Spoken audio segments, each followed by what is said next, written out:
दोस्तों, सिंघू बॉर्डर पर मैं हूँ और मैं यहाँ लोगों से मिल रहा हूँ। और अभी जब यहाँ एक कैंप में आया और पूछने वाला था, पूछ ही रहा था कि जो पिछले दिनों मौतें हुई हैं, आत्महत्याएं लोगों ने किया है या गायब हुए लोग हैं, उनमें से क्या कोई जो है आसपास आप लोग के हैं, कोई परिचित है? तो पता चला इसी कैंप के अंदर एक महिला जो यहाँ आंदोलन कर रही थी, पिछले 2 महीनों से डटी हुई थी, वो जो है नहीं रही। इसी आंदोलन के दौरान वो शहीद हो गई और ये शहादतों का सिलसिला जो है बढ़ गया, लगातार बढ़ा। आप देख रहे हैं इस समय करीब संख्या 220 पहुंच गई है।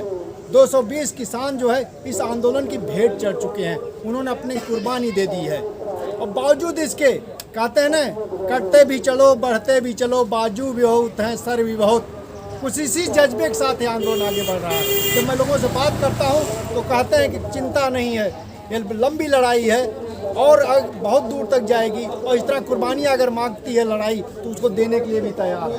और यहाँ देखिए जितने लोग इकट्ठे हैं, सबसे पहले हम शुरुआत उन्हीं महिला के जिक्र के साथ करेंगे। वो शुभ नाम बताइए आप अपना। मेरा नाम विक्की है, मेरा गांव महेसरी है, जिला मोगा।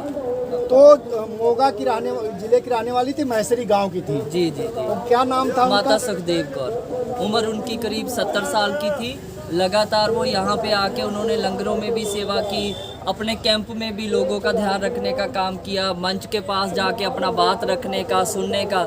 इस मोर्चे के सिपाही के तौर पे डटकर वो लोग, महिला साथियों का जो जत्था था जिनमें वो सबसे बुजुर्ग महिला थी, वो हमारे साथ यहाँ पे रुके। और फिर उनका, क्योंकि इतनी ज़्यादा सर्दी थी जिसमें बैठना पड़ रहा है और 80-80 साल के बुजुर्ग जब बैठेंगे तो वो इसकी माने सर्दी को ना सहारते हुए इतना काम भी करती थी वो। तो एक दिन वो बीमार पड़े। बीमार पड़ने के बाद 2 दिन फिर भी उन्होंने कहा कि नहीं, मुझे यहीं पे रुकना है, मैं वापस नहीं जाऊंगी। फिर हम लोगों ने बोला उनको कि इलाज करवाना है तो वापस जाना पड़ेगा। तो फिर उन्हीं के फैमिली के साथी थे और हमारे गांव के लोग वो उनको वापस लेके गए। 4-5 अस्पताल तक घूमते रहे, लेकिन वो अंततः वो हम उनको नहीं बचा पाए।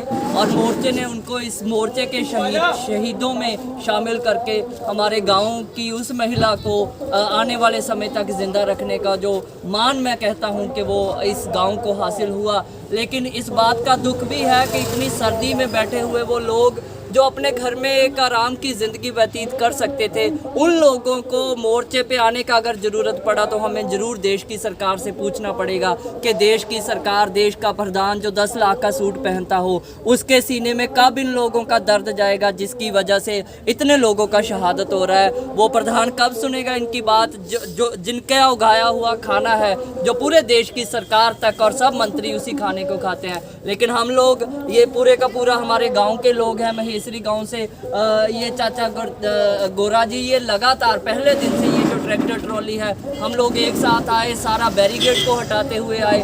7 बैरिकेड हरियाणा सरकार का हटा के हम लोग यहाँ पे पहुँचे थे 2.5 महीने पहले। लेकिन हमारा निश्चय यही है कि हम जब तक ये कानून वापस नहीं हो जाते और MSP पे कानून बन नहीं जाता, हम लोग वापस नहीं जाएंगे। ये आप भी उसी गांव से हैं? महेसरी से ही? तो आप के सामने आप माँ की या महिला की? हाँ जी, हमारे सामने हुई थी और 2 महीने से वो डटी हुई थी और कुछ ढिली हुई, उसके बाद उसकी डेथ हो गई। अभी जो हालात हैं, क्योंकि कुर्बानियाँ लगातार हो रही हैं, लेकिन चीज़ें जो हैं जिस दिशा में जानी चाहिए उसका कोई सकारात्मक नतीजा नहीं मिल रहा है। हाँ जी। इससे क्या कोई निराशा होती है? निराशा तो होती है सर, निराशा तो जरूर होती है।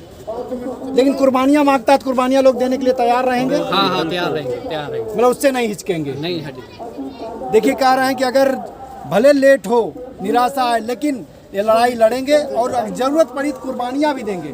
क्या इसी तरह कुछ बात आप भी कहना चाहेंगे? ये जो सरकार है अपनी जिद पर अड़ गई है और पीछे नहीं हट रही है और उसने कह दिया है कि हम जो इस कानून को वापस नहीं लेंगे, तो क्या फिर भी आप लड़ाई जारी रखेंगे? हम यह लड़ाई जारी रखेंगे, ना पीछे हटांगे, पूरे जोरां से लड़ाई लड़ांगे। जिन्ना तक लड़ाई लंबी चलूगी उन्ना ना चलांगे लड़ाई से, ये तो कहते नहीं पीछे हटांगे। आप लोग कब आए थे? आप बता रहे थे।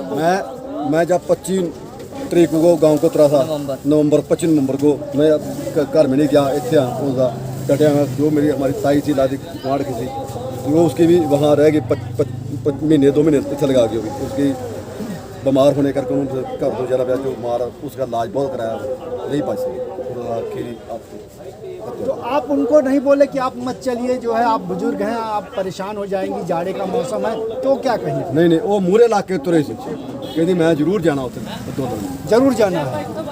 और ये बता रहे कि हाँ अगुआ भूमिका में रही हो पूरा, जो वही लीड कर रही थी। लीड कर रहे थे और गांव से लोगों को लेके आए। वो अकेली महिला नहीं थी, बहुत सारी महिला का माने हमारे गांव से ही अगर बात करनी हो तो 4 जत्था अब तक महिला साथियों का आ चुका है, जिसमें मजदूर वर्ग की महिला भी शामिल है। स्टूडेंट्स का एक जत्था आया खाली महिला साथियों का, और उसके बाद ये किसान मजदूर का ये जत्था जिसमें वो शामिल थी, वो लगातार थी।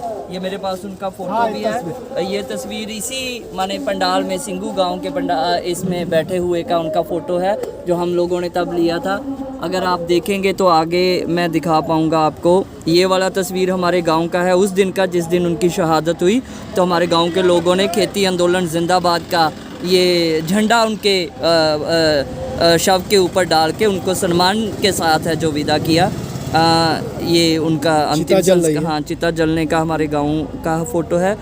ये भी उन्हीं का है, माता का अपने परिजन के साथ। और ये फ़ोटो है उन्हीं का याद में हम लोगों ने यहाँ पे शोक सभा किया, श्रद्धांजलि दी। और ये तब का फ़ोटो है। और लगातार निराश होने की बात ही नहीं है, निराश सरकार है। बेसिकली सरकार इस वजह से निराश है, पूरा मीडिया लगा लेने के बावजूद, पूरा स्टेट मशीनरी लगा लेने के बावजूद भी लोग पीछे नहीं हटे। सरकार बदनाम नहीं कर सकी। इतना बड़ा 26 का ड्रामा करने के बाद भी आंदोलन अगर जिसको हम पंजाबी में चढ़ती कला बोलते हैं, फिर भी अगर वो ऊपर ही दाव जा रहा है और सरकार धीरे धीरे पीछे हट रही है, तो इस वजह से सरकार निराश हो सकती है, लोग निराश नहीं हो सकते। जिन लोगों ने माने अंत का सर्दी में भी काम किया है खेतों में और गर्मी में भी, वो लोग रास्ते ढूंढ लेते हैं। आप लोगों ने देखा कैसे शेड बने, बारिश का मौसम आया तो तब भी लोग डटे रहे।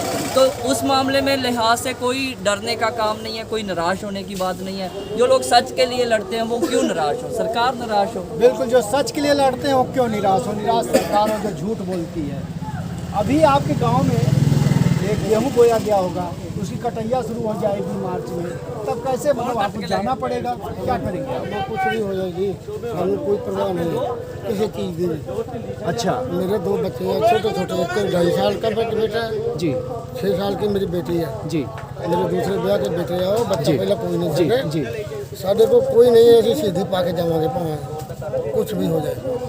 क्या सीधी नहीं है, क्या लाभ? इन्होंने कहा कि इनके बच्चे छोटे हैं, गांव में काम करने वाला और कोई नहीं है, ये मोर्चे पे है, शहादत देना पड़ा तो दिया जाएगा लेकिन वापस नहीं जाएगा। वापस नहीं जाएंगे। देखिए जज्बा है और इनके हौसले जरा समझिए, कुर्बानी के लिए तैयार है, क्योंकि इनको लग रहा है कि इनकी भविष्य की पीढ़ी जो है इनको माफ़ नहीं करेगी अगर ये लड़ाई नहीं लड़ेंगे। आप जो है शुभ नाम बताइए अपना। जी, मेरा नाम राकेश विश्वकर्मा है। राकेश जी, आप वर्धा से पढ़े हैं? जी, वर्धा। अभी वर्धा से आप पढ़े तो सीधे आ गए आप जो है सिंघू बॉर्डर? नहीं, लॉकडाउन में मेरा घर जाना हुआ ये जुलाई के महीने में, और मैं यहाँ पे 21 जनवरी से हूँ। इसी आंदोलन में आप शरीक हो गए? बिल्कुल। ये क्या मतलब वर्धा की शिक्षा गांधी की थी हाँ, या उसकी एक जवाबदेही आप निभा रहे हैं? कुछ ऐसा ही कह लीजिए कि एक जिम्मेदार नागरिक होने की जवाबदेही निभा रहे हैं। इस तरह से कितने स्टूडेंट्स हैं जो अलग अलग तरीके से इस आंदोलन में शामिल हैं और सहयोग कर रहे हैं? इस आंदोलन में आप ये समझिए कि स्टूडेंट लगातार जो कुछ लोग बने हुए भी हैं और लगातार आ जा भी रहे हैं, तो उनकी संख्या तो नहीं बता सकते, लेकिन एक बड़ा तबका स्टूडेंट का भी इस आंदोलन में शामिल है। और वर्धा के लोगों का भी है इसमें? बिल्कुल, वर्धा के लोग अलग अलग बॉर्डरों पे रह रहे हैं, अपनी सेवाएं दे रहे हैं और